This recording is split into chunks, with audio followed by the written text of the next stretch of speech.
In the spring of 1972, the Ford family, consisting of Bobby Ford, his wife Elizabeth, and their 2 young children, decided to move to a remote area in Fouke, Arkansas. They were drawn to the tranquil and picturesque setting of the small, rural town, which promised a peaceful and simpler lifestyle away from the urban hustle. The house they found was an old, rustic farmhouse nestled deep in the woods. Surrounded by dense forests and far from the nearest neighbor, it seemed like an ideal place for a fresh start. The house itself had seen better days, with its weathered exterior and creaky wooden floors, but it had a certain charm that the Fords found appealing. The property was vast, with a large backyard that merged seamlessly into the surrounding forest. It was the perfect place for their children to explore and play, and for Bobby and Elizabeth, it offered the serenity they had been longing for. The move was not without its challenges. The isolation meant that they had to be largely self-sufficient, and Bobby spent the first few weeks fixing up the house and ensuring that everything was in working order. Despite the hard work, the family was happy. The children enjoyed their new surroundings, and Elizabeth loved the tranquility and beauty of the area. The peace and quiet of their new home were soon disrupted by strange occurrences that began to unsettle the Fords. It started subtly, with distant, unidentifiable noises coming from the woods. At first, they thought nothing of it. After all, they were living in the middle of nature, and the sounds of wildlife were to be expected. However, as the nights went by, the noises grew louder and more frequent. Elizabeth was the first to notice something amiss. She would often wake up in the middle of the night to the sound of heavy footsteps outside their home. These were not the light, quick steps of deer or other small animals. They were slow, deliberate, and heavy, as if something large was walking around their property. Initially, she tried to brush it off, thinking it might be her imagination or the natural sounds of the forest. However, her unease grew when she began hearing strange howls and growls coming from the woods. These sounds were unlike anything she had ever heard before, deep and guttural, echoing through the night. Bobby, too, began to feel a sense of unease. The noises did not match any animal he was familiar with, and their increasing frequency was hard to ignore. One evening, as the sun was setting and casting long shadows over the forest, Bobby and his brother Don decided to go fishing at a nearby creek. It was a beautiful evening, and the 2 men enjoyed the peacefulness of the outdoors. They caught a few fish and started to make their way back to the house as dusk settled in. As they approached the house, they noticed something unusual. Standing at the edge of the woods, partially obscured by the trees, was a large, hairy figure. The creature stood upright, towering over 7 feet tall, with a thick coat of dark fur that seemed to blend into the shadows. Its eyes glowed with an eerie, reddish light, reflecting the last rays of the setting sun. For a moment, Bobby and Don stood frozen, their hearts pounding in their chests. The creature stared back at them, unmoving. Then, without warning, it let out a guttural growl that sent shivers down their spines and took a step forward. The men didn't wait to see what would happen next. Panic surged through them, and they bolted toward the house, adrenaline fueling their desperate sprint. Inside, they slammed the doors shut and grabbed their rifles. Elizabeth and the children, sensing the urgency in the men's voices and the fear in their eyes, huddled together in the living room. Bobby and Don explained what they had seen, their words tumbling over each other in their haste. Elizabeth felt a chill run down her spine as she listened to their account. The creature they described was unlike anything she had ever heard of, and the fear in her husband's eyes was palpable. The tension in the house was thick as the family waited in silence, listening for any sign of the creature. Suddenly, a loud crash echoed through the house. The creature had begun its assault, pounding on the walls and windows with immense strength.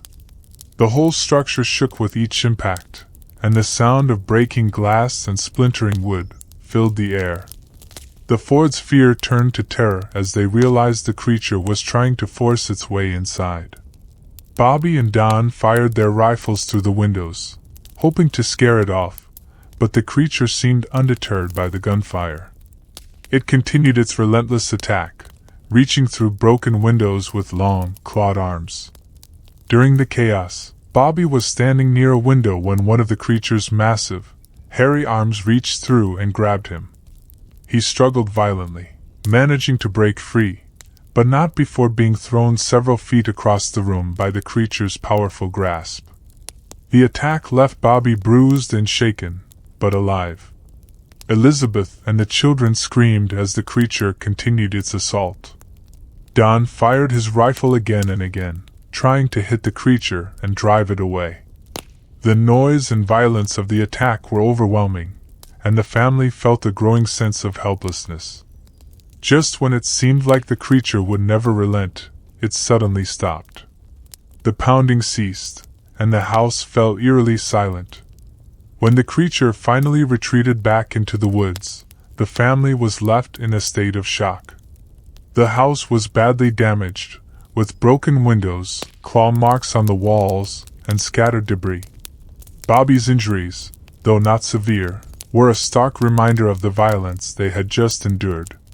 The family knew they had to report the incident to the authorities, despite their fear of not being believed.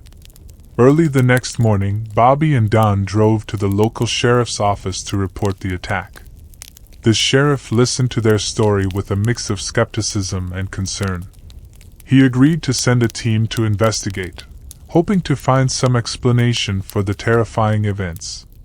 When the officers arrived at the Ford residence, they conducted a thorough investigation.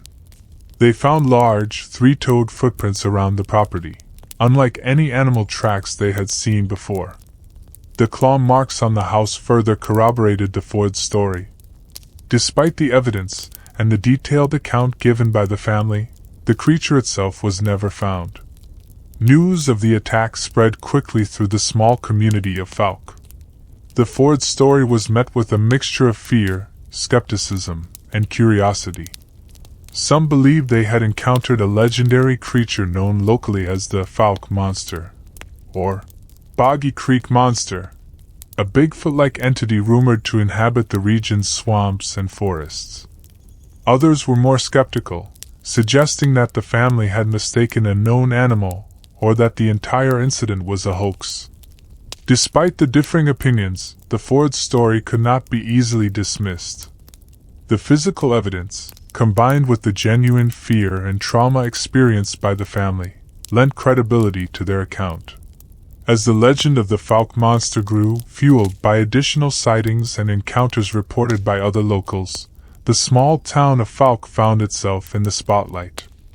Cryptozoologists, journalists, and curious onlookers flocked to the area, hoping to catch a glimpse of the elusive creature or uncover new evidence of its existence.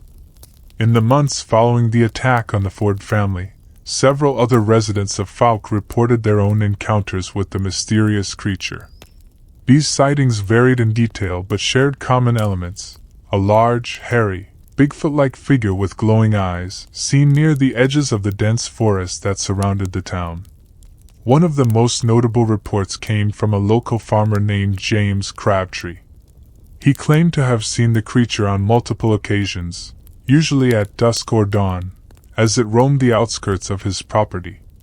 Crabtree described the creature as incredibly tall and covered in dark fur, moving with a surprising agility for its size.